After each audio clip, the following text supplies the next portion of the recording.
makita ang maliit na tindahan sa di kalayuan ay napangiti ako at excited na tumakbo. Hapong-hapo ako na makarating sa harap ng tindahan. Hello? Malambing kong pagtawag. Garlic please. Pero walang sumagot. Knock knock. Wala pa rin sumagot at nang sumilip ako sa loob ay wala palang tao. Anybody here? I called again hanggang sa may batang babae ang tumabi sa akin. Pabili po. Napaawang na lang ang labi ko at napatango-tango. So, ganun pala dapat kapag bumibili sa ganitong tindahan. Pabili po. Pinalakas ko na ang boses ko. Sandali lang. Sa wakas ay may sumagot na rin. Ganun naman pala eh. I giggled. Napatingin na lang sa akin ang bata. Ilang sandali pa ay lumabas na ang babaeng nakabusangot ang mukha. Nasa mid-40s na yata ang tanda. Mukhang bagong gising dahil humihikab-hikab pa at magulo pa ang buhok. Pinauna ko na ang bata na 2 piraso ng candy ang binili. Ikaw, anong sayo? Garlic po. How much? Depende kung ilan ang bibilhin mo.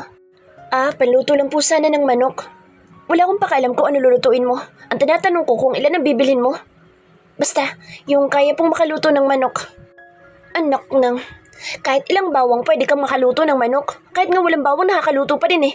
Ilan ba talagang bibilhin mo ha? Hindi ko mapigilan na mapasimangot. Napakasungit naman ang babaeng ito. Sige. 2 cloves? Anak ka ng tinapa. 2 butil lang pala ng bawang, dami mo pang arte. Ay, say. Ang sarap patulan ng babaeng ito. Ay nako. Magkano pong bayad? 2 piso lang. Mabilis ko naman binuksan ang wallet na dala ko pero wala akong mahanap na 2 piso dahil puro 1,000 ang laman. At naibigay ko sa tindera ang 1,000 ay mas lalong umasim ang mukha nito sa akin na tila na bad trip sa pambayad ko. Pambihira ka naman. Tingin mo ba kaya kong barihan yan? Kita mo hindi pa aabot sa 1,000 ang laman ng tindahan ko? Napapikit na lang ako. Damn. Okay fine. Sa inyo na lang bariya. Parang nawala biglang pagsusungit nito at lumiwanag ang mukha. Sigurado ka? I nodded. Yes. Pero nang akbang kukunin na ng babae sa kamay kong 1,000 ay bigla ko nalang naramdaman ng pagpisil ng 2 kamay sa 2 pisngi ng pang-upo ko. Kahit nakamaong shorts ako ay ramdam ko pa rin ang diin na may halong panggigigil. I thought it was Lucas. Nakangiti pa akong humarap. Pero agad na naglaho ang ngiti ko at napalitan ng pagsinghap ng bumungad sa akin. Ang nakangising lalaki na walang iba, kundi yung lalaking nakaaway ni Ivan sa kabilang skinita. Nakalain mo, miss? Nagkita ulit tayo? Ang sexy mo pa rin talaga. Dinilaan pa nito ang ibabang labi matapos akong pasadahan ng tingin. At napatawa naman ang 2 nitong kasama. Oh my God. Did you just touch my... No! Don't touch me! Mabilis kong tinabig ang kamay nito nang akmang hahawakan ng dibdib ko. And he laughed. Yung klase ng tawa na talaga namang nakakapangilabot. Hoy Berto, bakit mo binabastos yung babae? Puna ng tenderang masungit. Pabili na lang ako ng 2 boteng gin. Hayaan mo na si Berto. Ngayon lang yan nakakita ng magandang babae. Sagot naman ng isang payat na lalaki sa tendera. And I was scared. Hindi na ako makadaan dahil nakaharang ang lalaking manyak sa harap ko. Saan ang bahay mo rito, ha? Dadalawin ka namin mamayang gabi. Mag-inuman tayo at gagawin ka namin pulutan. Napahalakhak ang 2 kasama nito. Parang gusto ko nang sampalin sa totoo lang pero baka kung anong gawin sa akin kaya naman nang makahanap ng tiyempo ay mabilis akong lumusot at tumakbong palayo. Mga manyakas kayo! Manda kayo sa akin! Babalikan ko kayo! At yung kamay mo? Bubutasin ko yan ng bala mamaya! Tinuro-turo ko na ito dahil sa galit ko. Pero humalakhak lang ito sa sinabi ko. Oh, takot naman kami sa baril mo. Ganon? Pues, hintayin mo ang pagbabalik ko. I raised my middle finger to them. Makikita mo kung paano ko gumante. Hudas ka! Mabilis na akong tumakbo paalis kahit tawag ng tawag ang tendera tungkol sa binili kong bawang ay hindi ko na pinansin pa. Oh, nasaan ang bawang? Teka, bakit ganyan na mukha mo? Nakabusangot. Kunot na tanong sa akin ni Lucas pagkapasok ko ng bahay. Pero imbis na pansinin ito ay mabilis akong dumiretso sa drawer at binuksan ito. Nang makita ang baril ay agad kong kinuha. Hey baby, what's wrong? Saan mo dadalhin yung baril? Agad akong hinarang ni Lucas. May kamay akong babarilin. Tumabi ka. Hey, no, don't use that gun baby. Mabilis nitong inagaw sa kamay ko ang baril at inihagis sa kama. What's wrong? Come on, tell me at nang maupakan ko kung sino man yan. May umaaway ba sa'yo sa tindahan? Nakasimangot akong tumango. Oo, minastos ako ng mga lalaking tambay doon sa may tindahan. One of them slapped my ass. Hindi ko mapigilan ang mapapadyak sa inis na parang may iyak na. What? Lucas' expression suddenly changed. Bigla na lang dumilim ang anyo nito. At sinong gago naman na gumawa nun? His jaw clenched. Tara, iharap mo sa akin at nang mabalay ko ang kamay at mabasag ang mukha. He grabbed my arm pero agad ko siyang pinigilan. Ano ka ba? Baka bugbugin ka nila.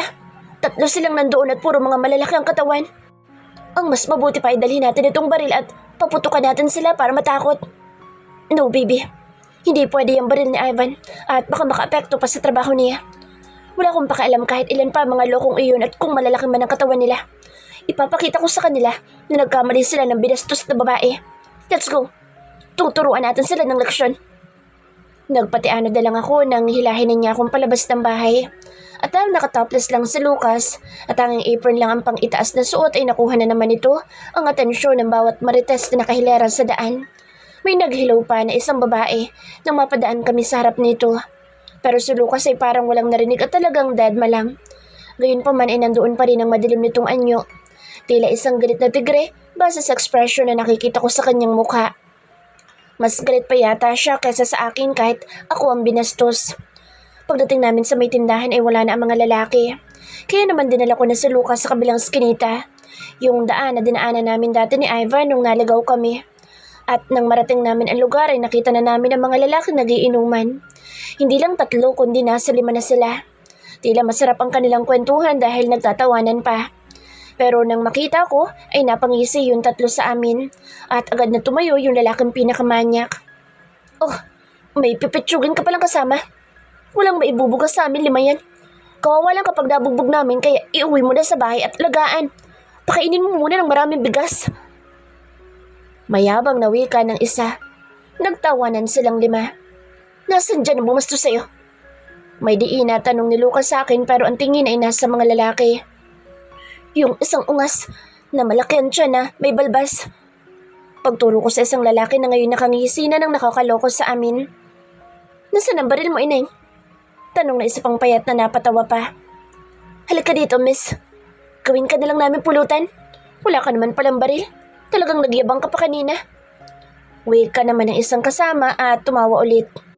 Napangisi naman ang lalaki ng bastos sa akin kanina at marahan na lumapit sa amin habang may nginunguya-nguya pa sa bibig. Hindi ko mapigilan ang mapalunok sa kaba at napakapit sa braso ni Lucas. Sure ka bang kaya mo silang patumbahin? Pasimple kong tanong. Pero hindi ako sinagot ni Lucas at nanatili lang na naka-poker face habang nakatingin sa mga kalalakihan. Kinabahan tuloy ako. Kaya naman nang makita ko ang isang 2x2 na kahoy sa lupa, ay agad ko itong dinampot para just in case na hindi niya kaya ang mga lalaki ay may pamalo ako at makakatakas. Nang huminto sa harap namin ang lalaking bumasto sa akin ay agad itong tiningnan si Lucas nang may ngisi. Salamat sa paghatid dito sa pulutan namin. Sige, bilang kapalit ay hindi ka na namin bubugbugin. Makakaalis ka. Nalaki ang mga mata ng lalaki at hindi na natuloy pa ang sasabihin ng bigla itong sinukmuraan ni Lucas. Kahit ako'y nagulat din pero mas hindi ko inaasahan ang susunod na nangyari. Dahil matapos sikmuraan ni Lucas ng 3 beses ang lalaki ay marahas nitong hinila papunta sa mga kasamahan at malakas na pinag-uuntog ang ulo sa ibabaw ng mesa. Kaya naman agad na rumisponde ang 4 na kasama at sinugod si Lucas. Ang mga bote ng alak sa taas ng mesa at mga pulutan ay nagkandang hulog na sa lupa at nabasag na ang ilang bote ng alak na may laman pa ang iba. May mga tao na rin na nagsilabasan sa kanilang bahay at pinanood ang nangyayari. And me? Nakatayo lang ako at nabitawan na ang hawak na kahoy. Wow, ang galing! Napapapalakpak na ako sa tuwa. Hindi ko inaasahan na talaga namang napakagaling pala ni Lucas makipaglaban dahil hindi malang ito natamaan kahit isang suntok o sipa man lang ng 5 lalaki. Hanggang sa hindi nagtagal ay nakahiga na sa lupa ang 5 lalaki at namimilipit na sa sakit. Wala pala kayong maibubuga. Lucas grinned. Marami ito lumapit sa pinakabastos na lalaki at binangon ito mula sa pagkakahiga sa lupa para sana suntukin ulit. Pero bigla akong tumakbo palapit. Hawakan ng manyakas na yan at gugulpin ko. Okay, baby. Go. Mabilis na pinilipit ni Lucas ang dalawang braso na lalaki papunta sa likuran nito na siyang ikinangiwi nito sa sakit. Kaya naman pagkakuyom ko ng kamao ay agad kong pinalipad sa pisngi ng lalaki. Ganitong bagay sa'yo, manya ka! I punched him in the face. Not once, not twice, kundi nakailang ulit. Ginawa kong punching bag ang mukha nito. Hindi ko tinantanan hanggang sa nagdugo uli ang ilong at nalupaypay ng tuluyan ang mukha. Are you done, baby? Nakangising tanong ni Lucas nang tantanan ko ng pagsuntok sa muka ng lalaki na halos hindi na maimulat ang mga mata. Oo, tama na't baka mapatay ko pa yan. Tara na, uwi na tayo. Hapong-hapo na ako. Hinagas na ni Lucas ang lupaypay na lalaki papunta sa taas ng mesa na ikinatumba naman ito. Binuhat na niya ako kaya napakapit na lang ako sa kanyang leeg habang malaka ang ngiti sa labi. Kahit papaano ay nakaganti na rin ako sa lalaking bumastos sa akin kaya nawala na ang inis ko. You know what, Lucas? Ang cool mo talaga. Akala ko sa panlalandi ka lang magaling, pero marunong ka rin palang makipaglaban. And I'm so proud of you. I said smilingly and kissed him on the cheek. His lips widened. Of course, baby. Hindi mo lang alam, pero magaling talaga ako sa lahat ng bag, except sa pagluluto. Pagputol ko. And he just chuckled. Binigyan pa ako ng smoke kiss sa labi. Hindi na namin pinansin pa mga taong nadaanan namin na masama na ang tingin sa amin ng ilan. Siguro isa sa kanila ay kamag-anak ng mga lalaking binugbog namin. Bago kami bumalik sa bahay ay dinaanan muna namin ang kotse ko at kinuha ang bag ko sa loob kung saan nandoon ang phone ko. Pagpasok ng bahay ay pinaupo na ako ni Lucas sa kama. Hinayaan ko na lang siyang magluto mag-isa at binuhay ko na lang ang phone ko. Sunod-sunod naman na nagsidatingan ng mga text messages mula kay Sandro.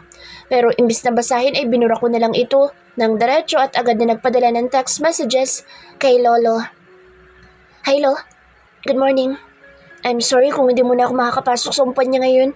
Ang totoo niya ay pupunta ako ng Boracay ngayon kasi birthday ng kaibigan ko at doon gaganapin. So hindi pwedeng hindi ako pumunta, Lo. I'm sorry. Hayaan mo kapag nakabalik na ako ay araw-araw na akong papasok sa kumpanya mo at pagbubutihan ko ng trabaho ko. Napabuntong hininga na lang ako sa pagsisinungaling ko kay Lolo. Nakokonsensya ako sa totoo lang pero kailangan ko magsinungaling for my peace of mind. Susubukan ko limutin si Sandro para pagbalik ko ay makaya ko na siyang hiwalayan at ibigay kay Melanie ng tuluyan. Hey baby, come here, let's eat. Napabalik ang tingin ko kay Lucas at para akong natakam nang makita na nakahain na pala sa mesa ang kanyang nilutong pagkain. Kaya naman dali-dali akong bumaba ng kama. Anong klaseng luto yung manok? I asked. Agad ako naupo sa bamboo chair. It's called adobo and caldereta. May pagkamayabang niyang sagot. Pinatuyo ko ang sabaw ng adobo para masarap. Okay, let's eat then. Bon appetit. Bon appetit, baby. Sabay kaming kumain pero sabay din kaming napahinto at bahagyang nalaki ang mata nang matikman ang kanyang nilutong pagkain. Ang pait ng adobong manok, nasunog dahil natuyuan. At yung kaldereta naman ay medyo okay naman ang lasa kaya lang hilaw at may dugo pa sa loob ng laman ng hita ng manok. Sukan-suka kaming dalawa, kaya naman ang ending ay nagpa-deliver nilang kami ng pagkain. Ay, sayang ang manok. Pinagtripan mo lang. Kasalanan niya yun dahil nagpasunog siya. Ngayon tuloy hindi siya makain.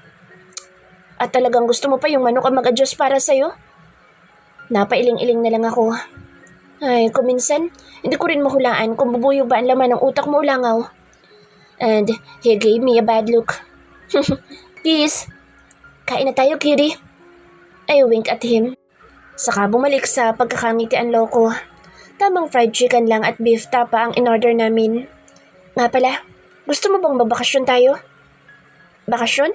Saan naman? Sa beach. Depende kung saan mo gusto. Pwede sa ibang bansa kung gusto mo. Sa Greece. Napataas ang kilay ko at napahinto saglit sa pagsubo. Pero paano naman ang trabaho mo sa club? Mawawalan ka ng kita niyan. Baka palitan ka ni Ivan bilang macho dancer sa club niya. He chuckled. That's okay. Sabi mo nga, kung kailangan ko ng pera ay magsabi lang ako sa'yo, di ba? So don't tell me it's just a joke. I shrug. Of course, it's true. Sige, gusto ko yung suggestion mo. And don't worry about the money. Ako nang bahala sa lahat ng gastos. So, ano? Gusto mo? Mamaya na tayo aalis? Sure, no problem. pero ayoko sa ibang bansa. Mas maganda siguro kung sa Boracay na lang tayo. Para maging makatotohanan naman kahit papaano ang pagsusunungalin ko kay Lolo. Sure baby, kahit saan mo gusto, go lang ako. He smiled. Kaya nang matapos kumain ay nagbihis na kami para umalis na ng bahay at makabili muna sa labas ng mga gamit na kakailanganin namin para sa aming bokasyon patungong Boracay. Nakaakbay pa sa akin si Lucas at pareho kami nakangiti na lumabas na ng bahay. Pero paglabas namin ng pinto ay bumungad sa amin ang 2 babae at 2 lalaki na nasa mid-40s ng edad at pare-parehong nakasuot ng itim na vest na may nakasulat, Barangay Tanod. Kayo ba mga nakipag-away kanina at bumugbog sa 5 lalaki? Tanong na isang babaeng siga na may hawak pang batuta. Yes, kami nga. May problema ba? Lucas replied, na natili pa rin nakaakbay sa akin. Oo, meron. Dahil nagkagulo na sa tanggapan namin. Nirereklamo kayo ng mga kamag-anak ng binugbog nyo. Sumunod kayo sa amin ngayon din. Pinapatawag kayo ng kapitan sa barangay. Nasa loob na ng kanyang opisina si Lucas at nakasandal ng upo sa kanyang swivel chair habang pinapaikot-ikot pa sa kanyang daliri ang hawak na ballpen. Hindi mo wala-wala ang kanyang ngiti habang iniisip ang mga pangyayari sa kanilang dalawa ni Jessica. Pero tuwing pumapasok sa isip niya ang pambabastos ng mga lalaking iyon ay kumukulo ang dugo niya. Talaga ang kakapal na mukha ng mga kamag-anak nito at nakuha pa silang ipabarangay ni Jessica kanina. Gusto siyang pagbayarin ng mga ito sa pagpapagamot sa mga lalaki pero syempre, humindi siya at hindi pumirma sa barangay. Nung una ay umangal pa ang kapitan at kinampihan ng mga nabugbog na lalaki. Pero nang kausapin niya ito ng palihim ay parang naging maamong tupa na biglang bumait. Kaya naman ang nangyari ay imbis na nagbayad sa mga lalaki, kinasuhan na lang niya ang mga ito at pinatapon sa kulungan. At ngayon ay sumaglit muna siya sa kanyang opisina dahil may mga trabaho pa siyang dapat na asikasuhin. Iniwan niya muna saglit si Jessica sa club ni Ivan at mamaya ay babalikan sa hapon dahil mamaya pa naman ang alis nila. And he was excited para sa kanilang pag-alis mamaya papuntang Boracay. Buti na lang ay napapayag niya ito. Kaya naman ngayon ay panay ang ngiti niya dahil sa mga plano na naglalaro sa kanyang isipan. Natauhan lang siya sa pag-iisip nang mag-ring ang kanyang cellphone na nasa ibabaw ng kanyang table. At nang makitang private investigator ang tumatawag ay mabilis niyang dinampot ang kanyang phone. Yes, Mr. Garjo. He answered the phone call. Sir, about sa babaeng pinaimbestigahan niyo sa akin. Nasend ko na sa email niyo ang kanyang complete information. Napangiti naman siya sa narinig. Okay, thanks. At dahil dyan, makakaasa kang dadagdagan ko ang payment mo. Thank you, sir. Matapos ang phone call ay excited nang binuksan ni Lucas ang kanyang laptop at may dumating nga na bagong email mula sa private investigator. This is it, baby. Sa wakas, ay makikilala na rin kita. Mahina niyang usal at mahina pang bumuga ng hangin. Kinakabahan siya, sa totoo lang, kahit na alam na niyang may asawa ng babaeng kinahuhumalingan niya. Pero nang akmang bubuksan na niyang email ay siya naman pagkatok sa pinto ng kanyang opisina. Kuya, are you there? It was his sister's voice. Yes, sweetie. Come in. Bumukas naman ang pinto ng kanyang opisina at pumasok ang nakabusangot niyang kapatid.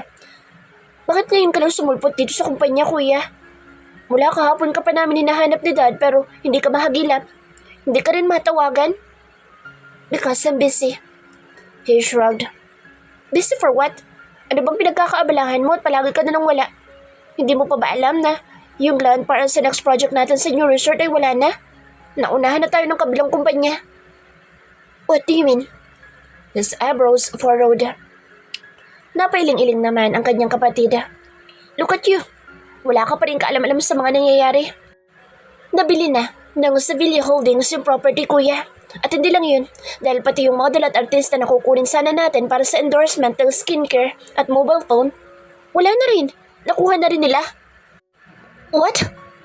Bigla siyang napatayo mula sa pagkakaupo sa swivel chair. No, hindi pwedeng mangyari yun. Yung owner ng land, hindi niya pwedeng ibenta iyon sa Sevilla Holdings o kahit na kanino man dahil pumayag na siya na tayo ang bibili ng kanyang property.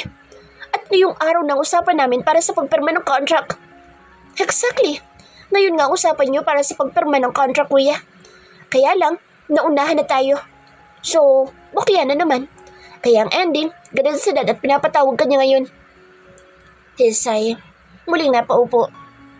Wala si Dad sa kanyang opisina. Kagagaling ko lang doon. He's in the house. Hinihintay ka.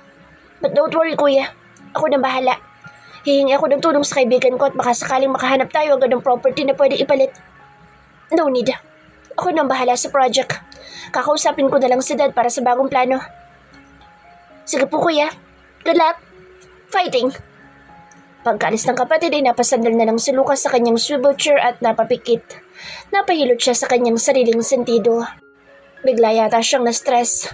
Talagang hinahamon na naman siya ng kabilang kumpanya na palagi na lang inuunahan at inaagaw ang plano ng kumpanya nila.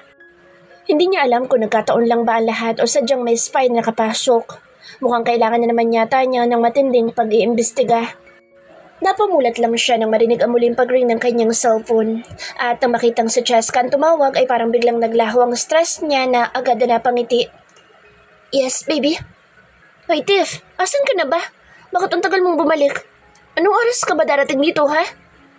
Lumapad ang kanyang ngiti nang marinig ang mataray nitong boses na parang may halo ng pagkairita. Malapit na, baby. Just wait for me, okay? Enjoy yourself there para hindi ka mainip. May gusto ka bang ipabili sa akin? May gusto kang kainin?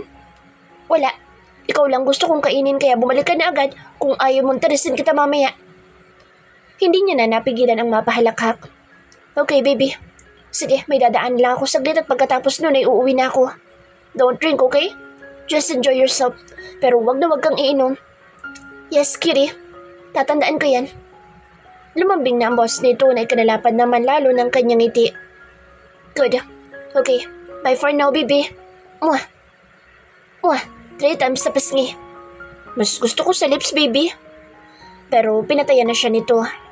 Napailing na lang siya at nakangiti nang ibinaba ang hawak na cellphone. Muli siyang sumandal sa kanyang swivel chair at napahaplos-haplos sa kanyang labi gamit ang kanyang hintuturo.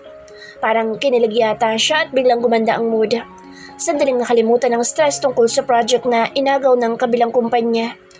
Muli niyang dinampot ang phone at tinawagan ng isa sa mga staff niya. Hello, sir? Kumusta yung mga pinapagawa ko sa'yo? Yung yacht, nakahanda na ba? Nakahanda na lahat, sir. Kayo na lang pong hinihintay. Okay, thanks. Nang mapatingin siya sa kanyang wristwatch ay 5:45 PM na. Kaya naman tumayo na siya para sana lumabas na pero muli na naman pumasok sa isip niya ang email mula sa private investigator. Kaya naman muli siyang napaupo sa kanyang swivel chair at binuksan ulit ang kanyang laptop. He opened the email pero nang mabuksan na niya ang file na naglalaman ng mga information ni Jessica ay unti-unting naglaho ang ngiti sa kanyang labi nang mabasa ang mga nakasulat. Name, Jessica Sevilla. Age, 24. Status, married. Her parents died in a car accident when she was 5-year-old. Grandfather, Rogelio Sevilla, chairman of Sevilla's Holding. Husband, Sandro Salvador. Age, 32. Position, Secretary to new CEO of Sevilla's Holdings. Lucas was speechless. Parang nanuyo ang lalamunan niya sa mga nabasa. May 5 minuto yata siyang nakatitig lang sa screen ng laptop bago niya ito nagawang isara at muling napasandal ng upo. So, she's a Sevilla, huh? He mumbled and exhaled. But why? He looked up and closed his eyes for a moment. Napahilot na lang siya sa bridge ng kanyang matangos na ilong at nagpakawala ng malalim na buntong hininga. Bigla yatang sumakit ang ulo niya at bumalik ang stress. Nadagdagan pa. Kaya naman hanggang sa paglabas ng kanyang opisina ay naka-poker face lang siya at parang tulala na parang may malalim na iniisip. Kahit may mga bumabati na empleyado sa kanya ay hindi na niya pinansin. Samantalang dati ay tinatanguan niya tuwing bumabati ang mga ito at niningitian pa kung minsan. Umuwi muna sa bahay at kinausap ang kanyang ama tungkol sa project. Matapos kausapin ay saka siya sumakay ng taxi at nagpahatid sa club ni Ivan. 8:26 PM na nang dumating siya sa club at pagpasok niya sa loob ay malakas na ang tugtog at may kasiyahan ang nagaganap sa loob. Agad siyang dumiretso sa bar counter at naupo sa stool bar bago sumanya sa bartender. Agad naman itong nagets at binigyan siya ng alak na palagi niyang iniinom kapag umu-order siya sa club ni Ivan. Hey, Lucas, mukhang bad mood ka yata ngayon ah. It was Aris, who sat next to him. What's the problem, dude? He sighed. Lumagok muna ng alak bago sumagot sa kaibigan. Ikaw ba, Aris? Anong gagawin mo kapag nalaman mo na yung babaeng kinahuhumalingan mo o girlfriend mo ay kasal na pala sa ibang lalaki at kalaban mo pa sa negosyo ang kanyang pamilya? Kumunot naman saglit ang noo ni Aris at saglit na napaisip. Well, kung ganun nga, na may asawa na, syempre malaking problema yun. Tapos kalaban pa sa negosyo, di sakit sa ulo yun. So I think, kung ako ang tatanungin ay syempre, hihiwalayan ko agad para tapos ang problema ko. Marami na mga babae sa mundo. Maghahanap na lang ako ng iba. Yung walang sabit. Mabilis na napabaling ang tingin niya sa kaibigan at sinamaan ito ng tingin. Wala ka palang kwentang kausap. What? Aris chuckled. Nangya naman bro. Dapat hindi ka na nagtanong pa kung ayaw mo naman pala ng sagot ko. Inarapan niya ng si Aris at muling lumagok ng alak. Hanggang sa lumapit naman ang isa sa kanyang mga kaibigan na si Dash at naupo din sa stool bar. Dash, may tanong ako sa'yo. Aris said. Yes? Dash replied. Sabay niya ito sa bartender ng inumin. Paano kung nagkaroon ka ng girlfriend na may asawa na at kalaban mo pa sa negosyo ang pamilya? Anong gagawin mo? What kind of question is that? Sa dami ng mga magagandang babae sa mundo, tapos doon ka pa sa may asawa at kalaban mo sa negosyo? Siyempre, papalitan ko agad kung malaman ko na ganoon nga. Aris smirk. See? Pareho kami ng sagot. Then pareho kayo na walang kwentang kausap. Inirapan ni Lucas ang dalawang kaibigan. Napasamangot si Aris at tumaas naman ang kilay ni Dash hanggang sa pinagmasdan na siya ng mga ito na may pagtataka. Taka lang Lucas, pansin ko lang na parang bad trip ka yata ngayon. Puna ni Aris nang nakakunot ang noo. Bakit? Sino ba yung tinutukoy mo? Hindi naman siguro ikaw, di ba? Imposible naman na may asawa na si Jessica. O baka naman, may iba ka pang babae bukod sa kanya at yun ang may asawa na pero mahal mo. Ganun ba? So may iba ka pa bukod kay Jessica? Tanong ni Dash. Pero imbis na sumugot sa dalawang kaibigan ay lumagok lang siya ng alak. Hanggang sa dumating naman si Colin na parang masama ang timpla ng muka dahil pagkakuha ng alak ay isang lagok lang at nagsalin ulit ng 2 beses. How about you, Colin? Anong gagawin mo desisyon o hakbang kung sakaling umabot sa kaalaman mo na yung babaeng gusto mo ay kasal na pala sa iba? Sa kanyang tanong ay napangisi naman si Colin. Kung talagang patay na patay ka sa babae, pues, agawin mo mula sa asawa o kahit kanino pa. Makapaglaban ka ng patayan kung kinakailangan basta mapasayo lang ang babaeng mahal mo. Napaka-psycho naman ang sagot mo, bro. Si Aris na napailing. But Colin just grinned. Lumagok muna ito ng alak bago muling sumagot. Ganun ang pag-ibig, Aris. Talagang nakakabaliw. Unless hindi ka pa umiibig o sadyang duwag ka. So hindi mo talaga maintindihan ang punto ko. Mapaklang sagot nito bago muling lumagok ng alak. Napailing-iling na lang sina Aris at Dash. Natigilan naman si Lucas at marahan na inalug-alug ang alak sa kanyang kupita. Pinagmasdan ng unti-unting pagkatunaw ng ice cube sa loob. Malalim siyang napaisip sa magkaibang opinyon ng kanyang mga kaibigan. Pero agad na nabitin ang pag-iisip niya na bigla na lang may lumusot sa kanyang braso at agad na naupo sa kanyang lap. Bakit ngayon ka lang dumating? Nakakainis ka, pinaghintay mo ako. Si Jessica na agad na yumapo sa kanyang leeg at hindi pinansin ng mga katabi niyang kaibigan. Unti-unti niyang naibaba ang hawak na kupita at napatitig sa mukha ng babaeng kaharap. Rinig naman niyang pagtikim ni na Aris at Dash hanggang sa umalis na mga ito at nakasayaw na sa mga customer ng club. Maliban kay Colin na parang may sarili ng mundo habang patuloy ang pagtungga ng alak sa bibig. Mula kanina pa kita hinihintay. At mula kanina pa ako naboboring dito. Kasi naman yung boss mong si Ivan ayaw ba naman akong painumin ng alak? Tapos ayaw niya rin akong pasayawin. Dapat daw ay maupo lang ako hanggang sa dumating ka. Nakasimangot na sumbong ni Jessica sa kanya. He didn't reply. Napatitig lang siya sa magandang mukha nito hanggang sa niyapos na nito ang mga braso sa kanyang leeg. Lucas, cutie, pwede bang bukas na lang natin ituloy yung bakasyon natin? Gabi na kasi. Mas gusto ko mag-enjoy muna dito sa club ni Ivan. Okay. Maikli niyang sagot nang walang anumang ipinapakitang emosyon. And Jessica smiled at him. So, can I dance? Hindi na ako iinom. Makikisayaw na lang ako, pwede? Nang hindi siya sumagot ay napanguso ito sa kanya. Uy, ano ka ba? Bakit parang napakaseryoso mo naman yata ngayon? Are you okay? Imbes na sumagot ay binitawan na niya ang hawak na kupita at marahan na hinawi ang hilang-hibla ng buhok na kumalat sa mukha nito. So, sasayaw na ba ako? Muli nitong tanong sa malambing na boses at matamis na ngiti sa kanya na ikinalabas ng dimple nito sa pisngi. Hindi niya mapigilan ng mapalunok nang mapadpad ang kanyang tingin sa mamula-mula nitong labi. Kaya naman bago pa mawala ang kanyang pagtitimpi, ay pinilit na niyang tumango ng marahan. Sure, the dance floor is all yours. Automatikong lumapad ang ngiti ni Jessica nang marinig nito ang kanyang pagpayag. Okay. Mabilis na itong kumalas sa kanya at tumakbo paakyat sa taas ng dance floor without giving him a kiss. He sighed disappointedly. Damn it. Sumanyas na lang siya sa bartender ng isa pang inumin. Bro, sure ka ba sa pagpayag mo?